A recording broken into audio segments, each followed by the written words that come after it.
Before we get into today's edition of Just the Truth, let me tell you about the latest special from Mike Lindell at MyPillow. The standard MyPillow, normally $49.98 for a limited time only, just $14.88 with promo code Joey. Go to MyPillow.com, click on the radio listener specials, and see all the specials. There's a limited quantity of just 10 at this special price. That's $14.88 with promo code Joey. Thanks for joining me in the PhD Weight Loss Studio. To lose weight for the last time, visit myphdweightloss.com. Welcome in. Glad to have you join me today. A Biden-appointed immigration judge is lashing out at the Trump administration after being fired, saying that it was totally political. We have that story for you. Women's sports advocate Riley Gaines says that the NCAA is trying to pull a fast one in their response to President Trump's recent executive order outlawing men and women's sports. We have the latest on this never-ending saga as well. What do you think about a DOGE dividend? Elon Musk said on X that he would ask President Donald Trump about a proposal that would give taxpayers a refund check of, you ready for this, $5,000 that would be funded by the savings from his Department of Government Efficiency. Are you in? You want a $5,000 DOGE dividend check? I sat in for Mike Gallagher yesterday on his national radio show while he was at the White House. It was part of a special media day at the White House, and I had a chance to interview my first Trump cabinet official of his second administration. Secretary of Agriculture Brooke Rollins joined me, and I thought I would share that conversation with you on today's show. I told you we'd be back. And ye shall know the truth, and the truth shall make you free. It's Joey Hudson. I wanted to name it the Joey Hudson bill, but, they don't allow you to put names on bills. But I wanted to call it the Joey Hudson bill because I know that one's been near and dear to you for a number of years. That's how it's done. Let your voice be heard. And the truth shall set you free. Here's Joey Hudson. An immigration judge appointed by former President Joe Biden is lashing out about being fired by President Donald Trump. Judge Carrie Doyle told WGBH it was political. Doyle, who worked in Massachusetts, was one of more than 20 immigration judges fired in recent days without explanation. Ms. Doyle saying that she received an email from the Executive Office of Immigration Review last week that read the agency had determined that retaining her was not in the best interest of the agency. Administrative judges like Doyle do not have the same protection from firing as federal judges who are nominated by the president, confirmed by the Senate for lifetime terms. Maybe that should be changed too. Nevertheless, Ms. Doyle told WGBH in an interview that Trump's decision will undermine faith in the nation's immigration system, saying if you start making it political, it really does blow the system up and blows up people's faith in the system. Doyle previously helped lead a court challenge against Trump's 2017 travel ban for people from multiple Muslim-majority countries. None of us were there to drive a political agenda. We were there to do our job, she said. So I guess it's political now, and it shouldn't be political now, but it was okay when she was challenging Trump in 2017, huh? Does she actually believe that being appointed a judge is not political? Joe Biden appointed her. Donald Trump has decided he no longer needs her services. It's just that simple. It's not unusual. It's just like the story this week of U.S. attorneys being dismissed. Every new administration, U.S. attorneys typically turn in their resignation. In this case, and I don't know if it was unusual or not, but Trump had to fire a number of U.S. attorneys around the state, including in South Carolina. But it was a Democrat-appointed U.S. attorney. And that's how the system works. When a new president comes in, he appoints U.S. attorneys that typically align with his beliefs. Ms. Doyle noted that many judges in the Boston area have served on the immigration court across multiple administrations, arguing that those appointed to fill the roles don't act in a partisan manner. Now think about this. These are immigration judges in Massachusetts who have protected sanctuary cities like Boston.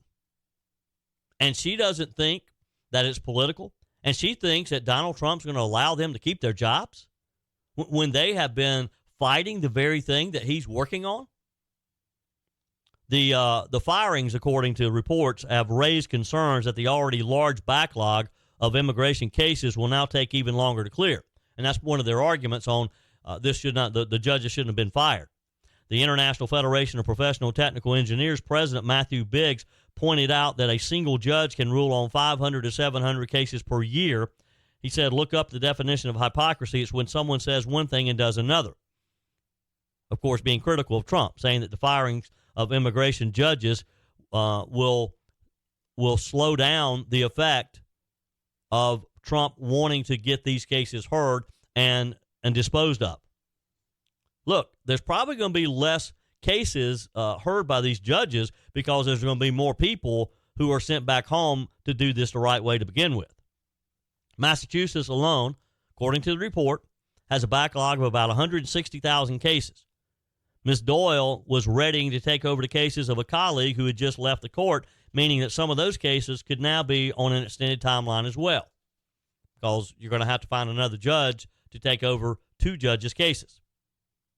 The report notes that the recent firings are not the first time that a new administration has fired judges, you think?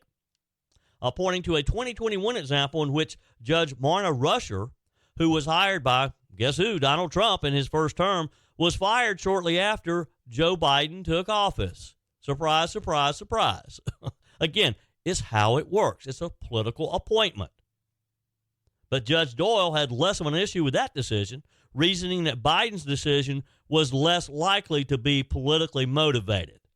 You think that anything Joe Biden did was not politically motivated?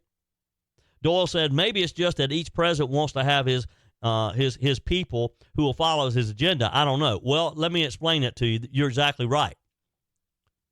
You're very naive if you think that any president, doesn't have a political agenda. Joe Biden did, Donald Trump did, because the people of America gave him a mandate in November. Part of that mandate was to clean up our immigration system. Speaking of immigration, a controversial New York law that blocks federal agents trying to enforce immigration laws from seeing illegal immigrants' criminal driving records during stops is putting law enforcement and American citizens in danger, according to experts. And the Trump administration is going to sue the state to have the legislation undone. The so-called Green Light Law, officially known as the Driver's License Access and Privacy Act, took effect in 2019, but has come under renewed scrutiny following a fatal shootout in neighboring Vermont that left a U.S. Customs and Border Protection agent dead near the border with Canada, and as President Donald Trump has ordered a nationwide crackdown on known criminal aliens at the start of his second term in the White House. Hector Garza, vice president of the National Border Patrol Council, said any information that can help law enforcement stay safe as they conduct their duties has pretty much been taken away with this green light law. It's the craziest thing I've ever heard. Just when I think that they can't get any crazier, they do. Why would any law enforcement officer who's pulling someone over not have access to their records?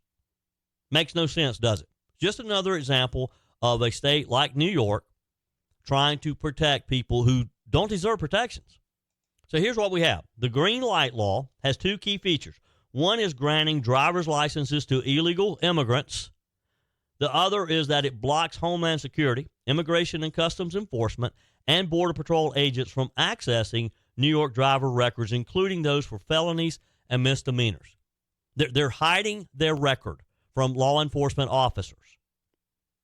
Garza says what this does is that it prevents law enforcement agents from getting any type of information in regards to any registrations the state has. For example, he said, before we engage in a traffic stop, typically law enforcement will always conduct a vehicle registration check to see if there's any warrants, to see if that person is considered armed and dangerous. So, in other words, you know how if you're ever pulled over, and I hope you're not, the officer typically is sitting back there in his patrol car for just a minute because he's running your license plate. He's trying to find out who you are or who you should be and get any information that he can. That information helps agents, helps police officers make informed decisions before initiating a stop and while approaching the vehicle, because he has a better idea of who's in that vehicle. Garza said you might actually call in for additional backup if it's a known stolen vehicle or if the registration comes back to someone who's a known problem. Maybe they have outstanding warrants. He said they have green light laws, meaning they've given a green light to any illegal alien in New York where law enforcement officers cannot check their identity if they're pulled over, and law enforcement officers do not have access to the background. And if these great men and women pull over someone and don't have access to the background, they have no idea who they're dealing with, and it puts their lives on the line every single day. So it makes a tough job even tougher. And it's just crazy that once again, we have a Democrat-controlled state, New York in this case, putting ICE agents, putting Border Patrol agents, putting other law enforcement, putting their lives at risk when they're just trying to enforce the laws that you and I have to abide by. But it's okay if you're in the country illegally. New York wants to protect you. New York, first off, New York should never even give you a driver's license, but they give you a driver's license, and then they protect you if you're pulled over. Makes no sense. And this is why it's so important that what Donald Trump is doing and what his administration is doing and what Pam Bondi, the new Attorney General, and Tom Holm is doing is so important, because they're not going to stand for this nonsense that these leftist Democrat states are putting in front of them. There's a lot of talk about making America great again, and it begins with making America healthy again. Dr. Ashley Lucas and her team at PhD Weight Loss are at the forefront to educate and guide you to be your best self. The millions being spent in propping up Big Pharma are astounding, only to create long-term dependency and harmful side effects. Let's take a natural approach that isn't connected to a pharmaceutical company's bottom line. The coaches at PhD Weight Loss will show you how. The entire program is centered around science and nutrition, a proven roadmap that has helped over 8,000 clients lose over 331,000 pounds. You'll learn what to eat and when, how to quiet cravings, and finally get rid of that belly fat. Plus, you'll never take a medication. How many pounds would you like to lose in 2025? Do it the natural way with PhD Weight Loss, here to lead the charge to make America healthy again. Call PhD Weight Loss and schedule your consultation. 864-644-1900. That's 864-644-1900, or go to myphdweightloss.com. There's been a lot of good things coming out of Washington these past few weeks. I mean, it has just been at a breakneck speed as President Donald Trump has put together his new administration. Still a few more cabinet positions to fill, but overall we're starting to get that all-star team in place. One of the highlights has been, and one of the areas that's gotten the most attention so far, has been DOGE and what Elon Musk has been doing with his Department of Government Efficiency.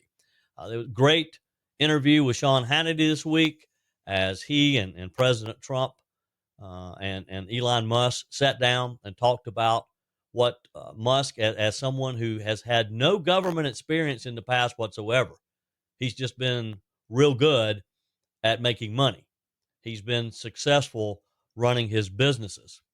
And that's the kind of person we want in Washington, right? That's the kind of person we want digging around in our government to try to weed out the inefficiencies, to weed out the fraud, to weed out some of the spending that's just unnecessary. We have layers upon layers. This could be like peeling an onion. And there's so many layers in our government right now that we need an outsider. We need someone who has no favorites in the game whatsoever. Another bureaucrat's just going to look at some of the bureaucratic, some of the agencies in there, and they're going to protect it just like politicians are. Never in our country's history have we had an opportunity to dig in and to really cut some of the programs that need to be cut spending where it needs to be cut. And boy, is Elon Musk proving to be up to the task. One of the great ideas that has been floated, who knows if it will come to fruition or not, but how would you feel about a DOGE dividend?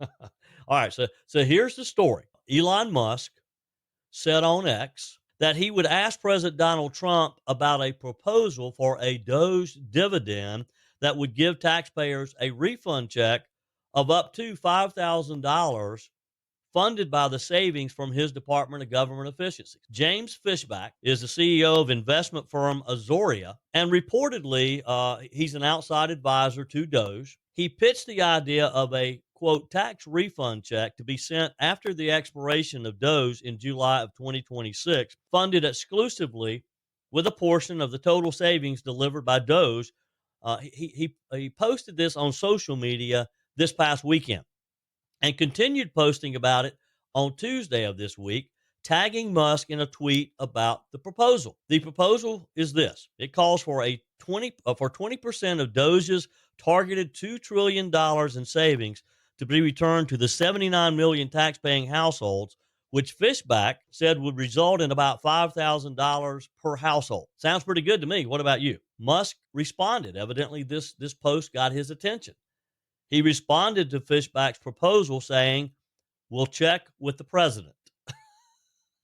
Now, boy, would this not be amazing or what? After Musk's response to Mr. Fishback, it started gaining some traction online.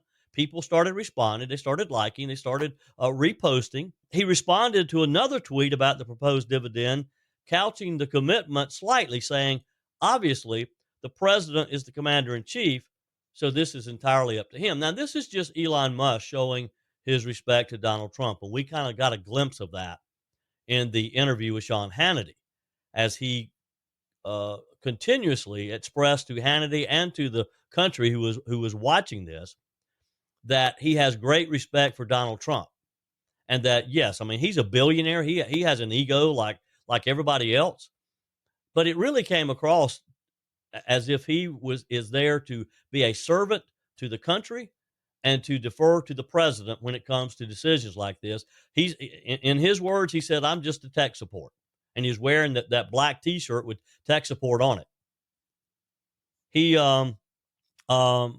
Fishback said on X, after Musk responded, "Honored that Elon Musk has expressed interest in our DOGE dividend proposal for the president." Now, you have to know that if Elon Musk commented on this and reposted this, it got his attention. And you know he's probably going to talk to President Donald Trump about it. And would this not make DOGE and Donald Trump the most popular government program ever in our history if they were able to give each of us a check for $5,000 from the savings of the government, money that we've already put in there, money that we're able to save because of this program? $55 billion. That's how much DOGE estimates that it saved our country so far. This was as of Monday of this week. $55 billion in programs and contracts and various excesses that they've found. And according to doge.gov, the site says the savings are from a combination of fraud detection and deletion, contract lease cancellations, contract lease renegotiations, asset sales, grant cancellations, workforce reductions, programmatic changes, and regulatory savings. Pretty simple. DOGE has drawn widespread controversy, of course, among the Democrats. They're so afraid of what Elon Musk is going to be looking at next. So far, he's kind of picked the low-hanging fruit. So far, it's been a lot of the U.S. aid, AID type programs, the foreign programs. But the Democrats and the left and the people like Chuck Schumer, they got to know that their domestic programs are going to be next. And that's what frightens them terribly. Elon Musk's team has very quickly worked to reduce costs through canceling these grants and these contracts, programs that you and I never knew were even there. A lot of bureaucrats probably didn't even know they were there because they weren't necessary. They were excess. There were things that had been added, those layers upon layers that had been added on year after year. Musk is facing a number of lawsuits, the government, I should say, because the Democrats and some of these leftist groups have challenged some of the things that he's been doing in court. And we're going to have to work through this. But I got a feeling that the federal judges who are hearing these cases are going to, in the end, err on the side of protecting the taxpayer, you and me. And who can argue with the idea that we're going to save our government some money, that your money, my money, is going to be protected? Fishback, the proposer of the DOGE dividend, has been an outspoken supporter of Trump, of Musk, and the whole program. His social media features a Fox News appearance in which he refers to USAID employees as Fred Frosters and Stan Swindlers. This is the type of program, and this is what we need to see happening throughout our entire government. What do you think? Are you up for a DOGE dividend? Your comments are welcome on the Furman Ford text line, 864-477-JOEY. That's 864-477-5639. Emails always welcome, joey@joeyhudson.com. Speaking of the Furman Ford text line, it's never been more important to support locally run businesses owned by people who actually live here in the upstate. Let me take a minute to talk with you about our friends at Furman Ford. If you're looking for a new vehicle, maybe a great pre-owned vehicle, one you can trust, or maybe you're looking to order that special vehicle. Either way, if you want a new one, a brand new one, or a pre-owned that you can trust, the folks at Furman Ford, they're there to help you. Their name is on the sign because their name is on the line, because every single transaction is important to them. Jim Furman, Matthew Furman. They do business the right way. When you stop by, when you give them a call, or maybe when you just send them a quick email, you're always going to have access to a member of the Furman Ford family. And by the way, they also offer great service, and you're not going to have to wait weeks and weeks to get it done. And you do not have had to purchase your vehicle at Furman Ford. Doesn't even have to be a Ford. They service all makes and models. Visit my friends at Furman Ford online at furmanford.com, furmanford.com. On our text line, texter says, "Hey, Joey, it's Jennifer. Democrats overwhelmed, go Elon." She has a new meaning for DOGE. Rather than Department of Government Efficiency, it's Democrats for the D, overwhelmed for the O, go Elon. Thank you, Jennifer. Appreciate that. On the MyPillow message line, Faye has this message. Morning, Joey. This is Faye. I just listened to you tell about all the fraud and abuse, but then I heard the good story about the 100-year-old lady, and that really perked me up. Not only do I need to take a lesson from her, I really think I need to go and live with her, because a lot of the small stuff really gets under my skin. Joey, thanks for all you do, and yes, Monday was a busy day for you, but it was good to see you on TV doing work for Mike Gallagher. Have a good one. Thanks. That was a great story. The story that Faye is referencing is that of a 100-year-old lady who's the oldest employee of Home Depot. And she still works 2 days a week, and she loves it. And she says that doesn't want to stop, but that continuing to work and being active is what has allowed her to live to be 100 years old. And it was a very positive story. So thank you, Faye. Dan writes on the text line, related to the FAA controllers in the towers. This is back on the horrible crash in Washington, D.C. a few weeks ago. He said, I think they should have requirements of how many people need to be in the tower for the number of flights. And if they do not have the people, then the flights have to be canceled and have a formula there to make it happen. I don't see how they can allow flights tickets to keep continuing into the airport. If there's not enough people in the tower to manage all the risk associated with it, it should not be allowed. It could be just an automated system to notify cancellations, and then what would really push the problem and make people fix the problem because they don't want to be delayed. That would cause complete chaos. Dan, I know what you're saying, and maybe you're right. I mean, I certainly don't want to be flying into a busy airport like Reagan National when there's not enough air traffic controllers in the tower. But boy, if they started canceling flights, you're right, that would get their attention. Maybe they would solve the problem. I don't know. Kevin writes, my inquiry is whether those who are receiving the Social Security funds of the deceased should be held accountable for reimbursing those amounts. Well, look, if someone is receiving Social Security benefits or any type of government benefits and they're not entitled to them, and they knew that, they signed up for them fraudulently, yes, they should be prosecuted. Now, I dug into this a little bit closer. In fact, I had Congressman William Timmons on. You may have heard that earlier in the week. And Congressman Timmons explained that some of these people where they have an age of 100 or 110 or 120, it doesn't mean that the person that's receiving the benefits are that age, but that the original recipient was. So, for example, if you had a husband who started benefits at a certain age, and then he passed away, and let's say he had a young wife, and his wife was entitled to continue to receive his benefits for another 20, 30 years, then that could the record would still be in the Social Security's database as his date of birth originating the benefits. Does that make sense? Now, that's a explanation. Nobody has confirmed that yet, but that's one thought. But still, if there's truly, what was it, DOGE came up with about 20 million people, I don't know that there's that many. We'll see. They're going to keep digging. They'll find out.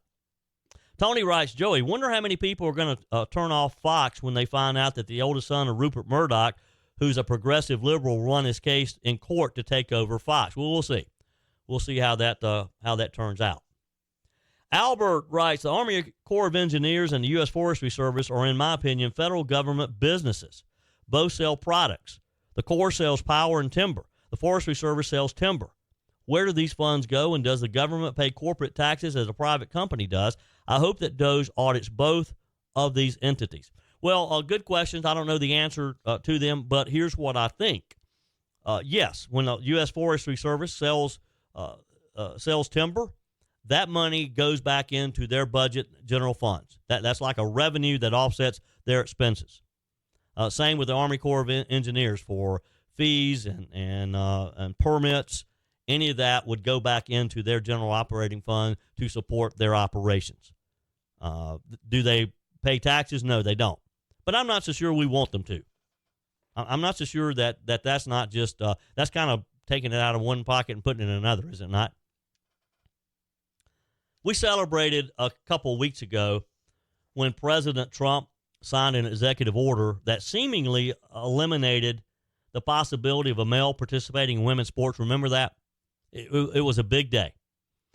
The president had he filled up the East Ballroom in the White House of young ladies who participated in sports.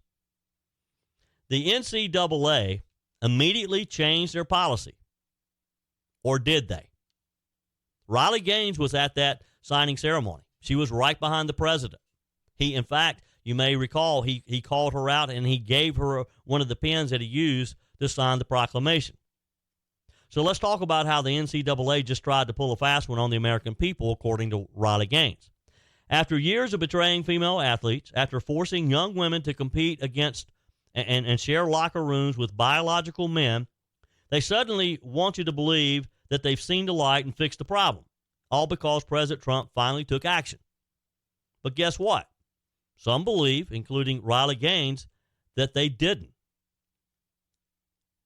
Let's start with the facts. Trump signed the No Men in Women's Sports executive order just 2 weeks ago, a major victory for common sense. And suddenly, like flipping a switch, the NCAA announces a new policy supposedly banning biological men from women's sports. Sounds great, right? Well, maybe not so fast. Here's Riley Gaines. Yes, well, a lot of people didn't know about these loopholes, and that was done strategically. Bottom line is this policy, written and enforced now by the NCAA, is actually explicitly in conflict with President Trump's beautifully and thoroughly written executive order by every means, definitions, the request, and the intent of this policy. It's not in line with federal law, both Title IX and now the executive protection. And it's explicitly in conflict with Charlie Baker's promise of a consistent nationwide policy that does fall in line with this executive order. So I'll kind of walk you through it. Number one, first and foremost, this policy removes all accountability from the NCAA, which of course is something that has been on their minds for a long time. It provides loopholes for both states and schools because it does not define sex, which we have seen now is a problem. Unfortunately, it's wild. We have to define sex-based terms like male and female, but we've seen what happens when we don't. We see unelected bureaucrats go through the back door and reinterpret these words to mean what they want them to mean. So it doesn't define sex, it doesn't define male or female, but it does define gender identity. And it defines gender identity as both man and woman. So of course you can see where that's a problem. The qualifications for how they do deem and assign sex is based on your birth certificate, which of course is a piece of paper that we have now seen that can be totally forged and fraudulent, meaning this dependent policy, it means nothing. In all but 6 states, you can change your birth certificate. We've seen actually Washington State their governor just moved to make it, you can change your birth certificate in less than 3 days. This policy explicitly allows men and women on the women's team, no matter how you read it, men are still allowed to receive women's benefits, which includes access to their locker rooms. There's no screening, there's no oversight. So all of those and more, that's just a few reasons why this NCAA policy is certainly problematic. Wow. If this is the case, and I have no reason to doubt Riley Gaines, because she has been at the front of this fight for a number of years now, along with Jennifer Tsai, Kim Jones. These women have been standing up against this madness while the NCAA, the left-wing activists, and the radical gender ideologues have done everything in their power to silence them. Can you believe this? According to Ms. Gaines, the NCAA's new rule bases eligibility on birth certificates. Well, guess what? As she said, in 44 states, birth certificates can be altered to change a person's sex. That means in places like California, New York, Massachusetts, Michigan, and the list goes on, a biological male, in theory, can simply change a piece of paper and, bam, suddenly be eligible for women's sports, scholarships, and locker room access again. That's not protecting women, if that's allowed. That's creating a giant, gaping loophole that anyone can exploit, and that loophole needs to be plugged up immediately. And it gets worse. According to Ms. Gaines, the NCAA now allows male practice players to train with women's teams, calling it a staple of college sports. I mean, this is just ridiculous. You're telling me that an 18-year-old female freshman should have to train against a fully grown man with superior muscle mass, bone density, and testosterone levels. And they have the audacity to claim that this new policy aligns with Trump's executive order. I don't think Donald Trump's going to be too happy about this. I don't think this is what Donald Trump had in mind. Riley Gaines is 100% right. This policy is as clear as mud and removes all accountability from the NCAA. They haven't changed a thing.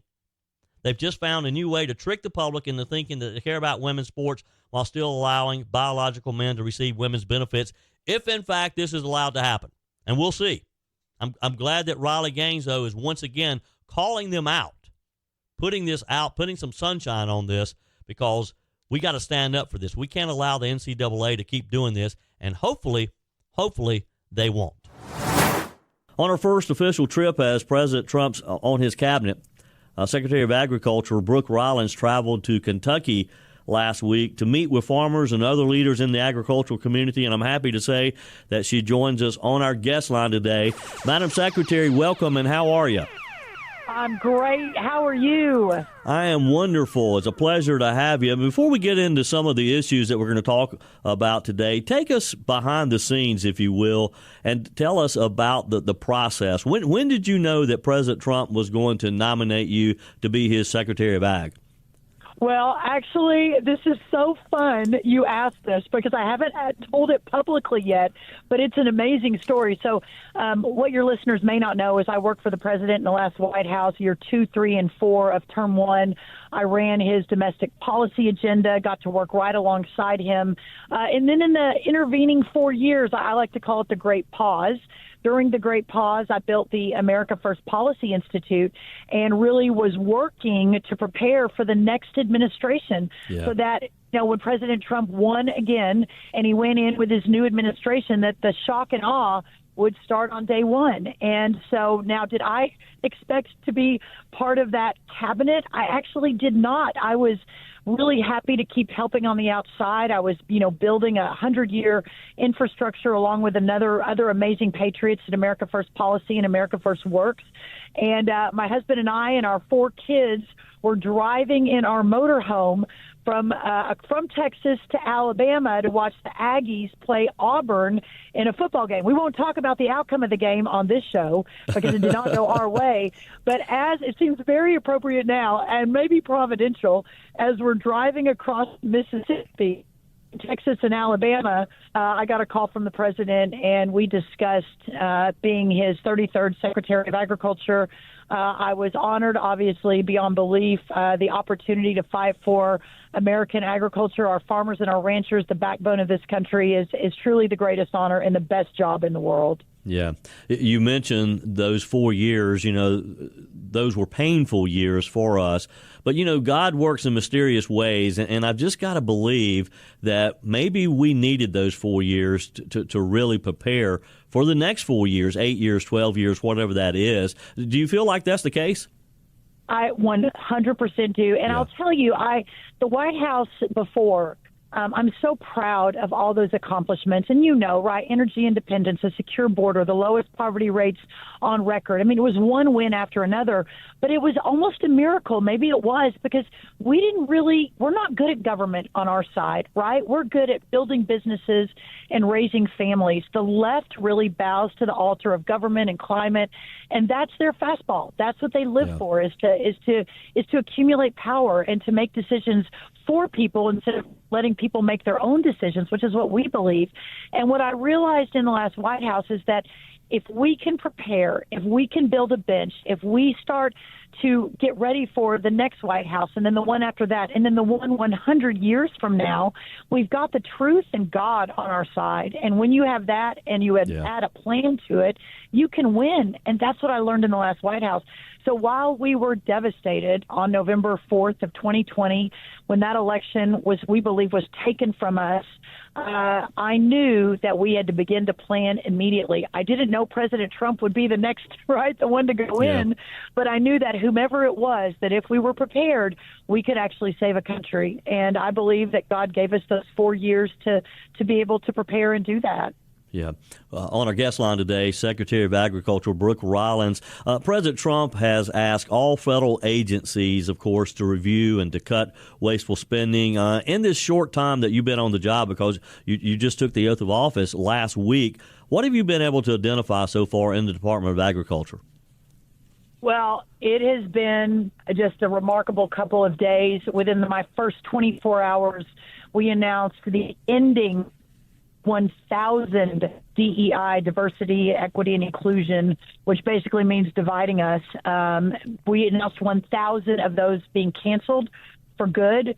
We've begun to roll back all of the climate, the Green New Deal efforts. We have been laying off a lot of the 106,000 USDA employees. I'm still getting my arms around it. Obviously, the United States Department of Agriculture is one of the most important in ensuring that the backbone of our country, our farmers and ranchers, can succeed. But when you've got 106,000 employees and 80% of your budget is the food stamp program, which is under USDA, you know that there is a tremendous amount of opportunity to streamline, make more efficient, and ensure that our taxpayers are getting the most for their money. So that's what we've really been focused on, and you'll be hearing a lot more about that going forward. Yeah. You had the opportunity to be in Kentucky last week meeting with farmers. What was top of mind for those farmers that you met with?